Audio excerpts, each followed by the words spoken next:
فتح الشام وقتيدي دنبه إلى لبدي يكون يلباتنكي أيو أساسي شبه هذا الإرادة هيئة تحرير الشام وإمك وكوح ده إمك حريصة وطنك سوريا ويان مقعد وهيئة تحرير الشام هيئة تحرير الشام وحصوك وتدمان كوحيه السنة إلى دقام اسم بشار أسد ووحى لقو تيراكوبي إلى لحدا كوحود بهاي إن أستاذ مصطفى محاينو فكرتك هاي السنة أنبا حق الله صعنا هجاميها هركعيا قبس الشدن أنبا حكم كان لقت صوري بشار الأسد لقوا مع أبو محمد الجولاني نكاس وعراق نكسر دجال مريكن كنا اللي هي ليس أيو وجرا محاين حق هاينا سببته إما كدجال بكتير روشكا دجال وكل شيء رودن كيوكرين دجال كاسيل وحب العالم كل الليل عتنكي لبضع السنة وحلا تعالي روشكا وحلا تعالي دجالك وكوها يودن كيوكرين دقالة بدن خسارة بدن بس وقعدي سأودد روشكا وحو أود يلون إنه عاويه أما إنه وكالميه نظامك بشار الأسد تاو سوى طلبات إيران لفتر كيدنا دقارها مركل الأجو يحارد السياسات مركل الأجو أود لها رنتي إني وكالميسو أما يعاوس أما إني لقرب يستاكتو بشار الأسد وطن كسوريا تو وطن آدو تاريخية وطن آدو وين وحلا الشيء عاصمة دمشق وأقدم عاصمة في العالم وعاصمة وقديم سنة الدونكا وقصوا شيرين سنة وضعك السوري إنه وضن أنت صوت طائفات أنت صوت ديموت أي كل حفاظا إمك إن لو قاضوا بشار الأسد سؤال جاتك شو دي حالة سوريا مكذا أما حالة بشار الأسد مركل الله بربر دي قال بدي يكون يودوري طبعا كي مكذا سكو حالة دي سكو سيتويشن ما برجع وحو كتير سنة بشار الأسد لبقى قوة كوبادنا وحيد روشكا قوة لبادنا وإيران روشكا إما كذا حالد وكسو جاي هاي مركز بربر لنا حالد وكسو جنا برجع لابد يكون أفريقيا طبعا كي يشين طبعا كي تروح الإسبار بريك ريوم ما داود يا الكلام وعنا ونكسن إن إذا الهانتين به كسر دوادة ورئيس الجارة ونكجاه الله إنه حالدي لياب كلا هيدا كده عضي دلك سوريا كدي مركي دولتي هالكاس كشرتي لردي si xawli ahna ay magaalooyinkii ku qabsadeen mucaaradka ama jabhadii mucaaradka dalka Suuriya Bashar al-Asad ka cararay dalkiisa waxa ila jooga ustaad Mustafa oo ah falanqeeyo sare oo kan falqada arrimaha Carabta iyo Islaamka gudaha caasimadda Hargeysana baraka ah Mustafa markii hore soo dhawow saxaafadda Carabta iyo saxaafadda adduunku waxay ka hadlaysaa دولتي بشار الأسد دعدي يقاب كيو دعدي يحكم كي صدق يكتك الصنو بشار الأسد فهم لجيس كويستين دالكاسي يكون انقلاب أبيه كوقب صدق سنة أبيه كنحله إن حين كوجنا هي بشار الأسد ولوجي هرتين هي علاوي نين شيعة لكن تعديل بدن بوجست اللي سنة هالكاس شوجا بقول أو كون أو سنة يحسوا قبل بل سودو وندوا هاي وريا سريع ده حنشوفه runtii mawduucan waa mawduuc aad u xasaasi ah oo waayo la isma lahayn ama cidna ma filayn in la ridi karayo dictatorkii weynaa ee Bashar al-Asad oo si aad sheegtay isaga iyo familkiisa waxay gacan bira ku hayeen wadanka Suuriya muddo 50 sanadood isagoo 40 sanadood gacanta ku hayay aabihina إلى صدام سنوات أيوة عندك هاي بشار الأسد ورنتي وحافظ الأسد مدحوينه كهري بشار أبيه ويان أما حافظ الأسد هو كيس أيا غير هذا بشار الأسد نحن نرد شيء سبتمبر سنة كيكون سجال بقول شني لحدن كي أيوة كل شيء ودن كسوريا سوتين بشار الأسد ونين دخترة ما كتخصص الأيجو وحول دكتور دخترك عندها أي تخصص كها أي حكبرت جامعة دمشق أما دمشقس أي عاصمة ده كدمنا وارد كيس أي أودر إنجليز كاسيد وصور دمستو تخصص كيس أي دختر نمدا مددي وشوق لندن أي واحد سبرتين قبل لا يرادوا أسماء الأخرس oo markii dambe ay noqotay xaaskiisa ay noqotay gabadha Asmaa al-Akhras waxay ka soo jeedaa reer sunni ah balse ninka Bashaar al-Asad la yiraahdo waa shiici wana calaawi taariikhdu markay ahayd sanadkii 2000 gaar ahaan bishii July 10keeda ayaa waxaa dhintay Xaafid Asad ayaa dhintay kadibna si degdeg ah ayuu wuxuu yimid Suuriya ayuu soo laabtay adigu baarlamaanka wadanka Suuriya iyo hoggaanka sare Suuriya waxay isku raaceen in la calaamad saaro madaxweynaha Bashaar al-Asad wuxuu noqday madaxweynihii labaad ee ku xigay Xaafid Asad run ahaantii muddadii uu gacanta ku hayay Bashaar al-Asad wadanka xasuuq badan uu geystay tacaadiyaad badan waa geystay reer kale al-Calawiyiin ama Calawiyiinta ayaa wadanka gacanta ku hayay Calawiyiintu waa qayb kamid ah Shiicada wali waxaan oran karayaa waa Shiicada ugu khatarsan ugu xun weeyaan waayo waxay xiqdi iyo nacaysho badan u hayaan dadka sunniga ayuu hayaan muddadii uu haystay malaayiin qof ayuu barakiciyay malaayiin boqolaal kun oo qof waa dilay waa gumaaday gaar ahaan kacdoonkii dhacay sanadkii 2011 ilaa sanadka 2024 waxa la sheegay intuu xiray iyo intuu gumaaday iyo intuu barakiciyay waxaas dhan isku noqonaya ilaa 3 milyan oo qof ay isku noqonayaan intaas waa taariikh kooban aan runtii aan ka waramayno Bashaar al-Asad iyo qaabka uu u talinayay wadanka Suuriya ustaad Mustafa maxaynu fikrad ka haysanaa amba xog kala soconaa hogaamiyaha horkacaya qabsashadan amba xukunkan laga tuuray Bashaar al-Asad ee lagu magacaabo Abu Muhammad al-Julani ninkaas oo Ciraaqna ka soo dagaalamay Mareykankuna la leeyahay liis ayuu ugu jiraa maxaynu xog ka haynaa waay Abu Muhammad al-Julani magacaasi waa magaca runtii maalmahan dambe oo kacdoonkii uu dib u bilaabay ayaa runtii waa magac aad loo hadal hayo haddaan taariikhnolodkiisa in yaraan ka sheego ka tilmaamo Abu Muhammad marka la leeyahay Abu Muhammad waa kunyadiisa weeyaan al-Julanina wuxuu isku nisbe sheegtay gobolka Julan waa gobol ka tirsan wadanka Suuriya waliba waa gobol ay gacanta ku hayso dawladda Yahuudda ama Israa'iil magaciisa laakiin saxda ah waa Ahmed Hassan al-Sharc ayaa magaciisa saddexan uu yahay wuxuuna dhashay sanadkii 1982 wuxuuna ku dhashay magaalada madaxda wadanka Sacuudiga ee Riyadh aabihii Hassan al-Sharc wuxuu ahaa nin ku takhasusay cilmiga dhaqaalaha wuxuu ku shaqeyn jiray shirkadaha wadanka Sacuudiga ayuu ka shaqeyn jiray hooyadiina waxay ahayd gabadh macallimada ah oo maadada juqraafiga ka dhigta iskuulaadka wadanka Sacuudiga adigu waxa dhacday sagaashanadii ayay ku soo laabteen ama 80aadka aakhirkii 89 meelaha ay waxay ku soo laabteen wadanka Suuriya Ahmed Hassan al-Sharc oo loo garan og yahay Abu Muhammad al-Julani wuxuu ka qayb galay runtii inuu waxbarashada diiniga oo masaajidada ayuu ku taxnaa wuxuuna ku taasuray khudbadaha uu jeedin jiray nin la yiraahdo Abu al-Qa'qa' as-Suuri Abu al-Qa'qa'na wuxuu ahaa nin u taageersan mabda'a jihaadka taageersan buu ahaa dadna hadalladiisa iyo ku taasur hadalladiisa ayaa saameeyay taariikhdu markay ahayd 2003 markay Ciraaq uu duulimaad ku qaaday wadanka Mareykan markuu uu duulimaad ku qaaday wadanka Ciraaq ay wuxuu ku biiray mujaahidiinta ka dagaalamaysa wadanka Ciraaq wuxuu xiriir la yeeshay ninkii la oran jiray Abu Mus'ab az-Zarqawi oo isaga laftarkiisa ku jiray liiska argagixisada ama liiska ay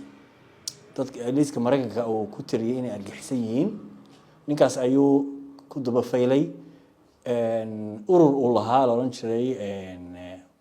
تنظيم القاعدة الجهاد في بلاد الرافدين أي كبيري وأنا كوح كمد أما ما قرأتي وكوح كفر عن تنظيم القاعدة أسامة بن لادن وأساسي مدوا لشقين أي كدبنا markii kacdoonkii uu bilaabmay 2011 ayuu kusoo laabtay waddanka Suuriya markuu waddanka Suuriya kusoo laabtayna ayuu asaasay jabhatu Nusra ayuu asaasay jabhadaasi waxay raacsaneed ama farac waxay ka ahayd tandiimka la yiraahdo al-Qaacida waqtiyada waxa dhacday Abu Bakr al-Baghdadi ninkii asaasay ururka Daesh ayay la midoobeen adigu Allahumma salli ala sayyidina Muhammad khilaaf baa dhex maray tadana way kala baxeen oo Abu Bakr al-Baghdadi muu ahayn qof taageersan tandiim al-Qaacida waxa ku yarasoo waxa u dhaxay khilaaf u dhaxay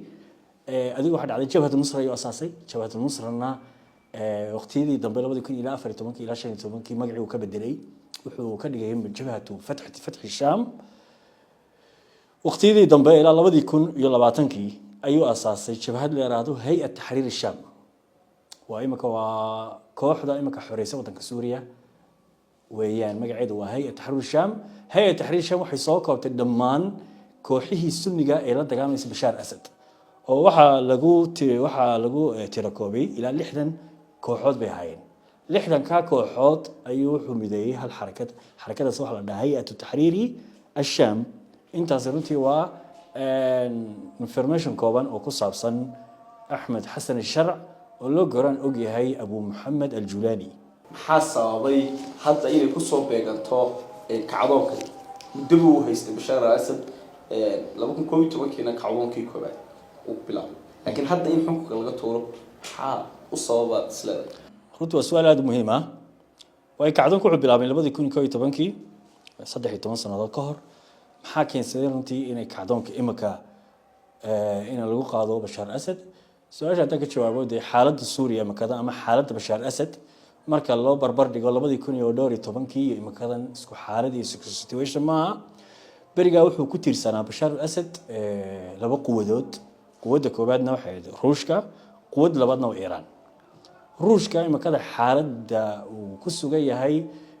markaas barbar dhinac xaaladdu ku sugnaa barigii 2014 iyo 15 tii wax la isbarbar dhigi karayo ma ama wax ma garatay aan oran karayno isku xaalad ma aha sababtoo ah imika dagaal ku jira ruushka dagaal kula jira wadanka Ukraine dagaalkaasi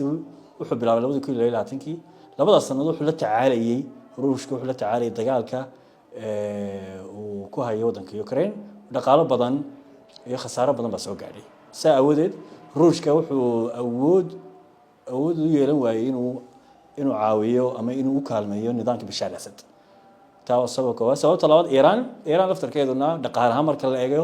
iyo xaaladdeeda siyaasadeed marka la eego awood uma laha runtii inay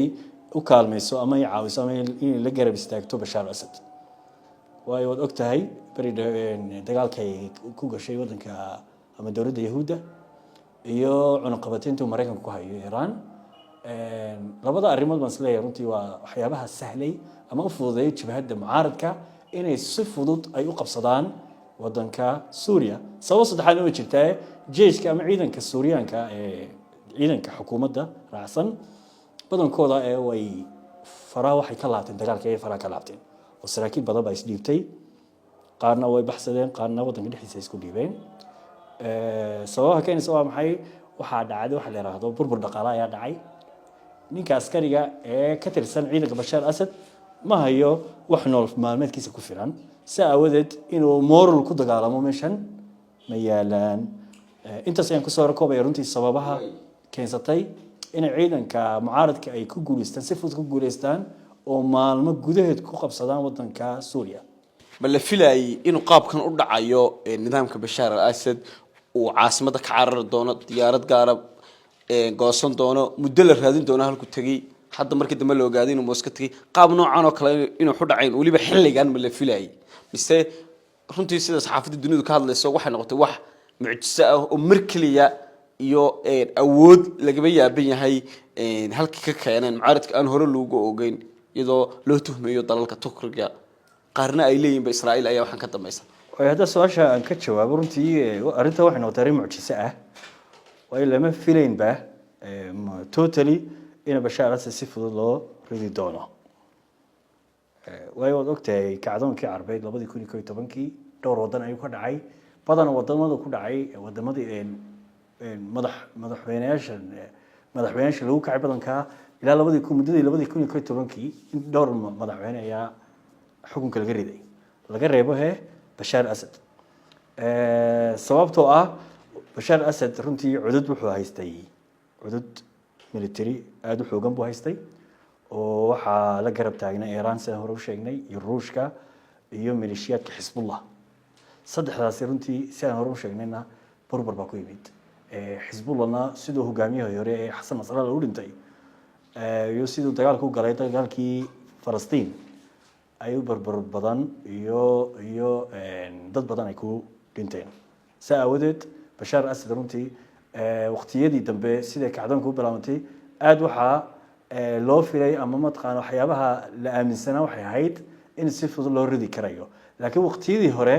ee ka horeysay kacdoonkaas marnaba lama filahayn madaxweynaha Bashar Assad in la ridi doono inagoo waraysigeena ku saqina su'aashii ugu dambeysay maxaa laga filan karaa mustaqbalka dalka Syria iyadoo dalal Mareykanka iyo Turkiga ay kamid yihiin Iran ay ku dagaalamayso inaan waxba la yeelin Shiicada ay ku beertay Lebanon iyo arrimaheedii saameynteedii oo wadamadan ka codsanayso yaa se qabsan kara in awoodda iyadoo loo saadaalinayo dhowr qolo inay ku hirdami doonaan awoodda halkay ku damayn kartaa xaalka Syria wadanka Syria waa wadan aad u taariikhiya wadan aad u weyn waxa la sheegaa caasimada Dimashq waa aqdam caasimo fi العالم caasimada ugu qadiimsan adduunka ugu soo jeerinsan wadanka Syria waa wadan intaasoo taaifadood intaasoo diimood ayaa ku dhex faafsan waxa ugu badan muslimka sunniga waxa ku xiga qoladanka shiicada kristaan wala joogan qolooyin kildaani la yiraahdo way joogan iyo qolooyin fara badan runtii baa joogta fa mustaqbalka Syria wixii ku xiran tahay runtii xukuumad oo cadaalad samaysa dhammaan kooxaha diimeed ee ka jira wadanka Syria way wadankii dawladii hore Bashar Assad waxay ahayd xukuumad cunsuri ay ahayd xaqiiqatan oo meesha waxa ka faa'iideeyay ama waxa intifaacsanayay qolooyinka shiicada calawiinta oo kaliyata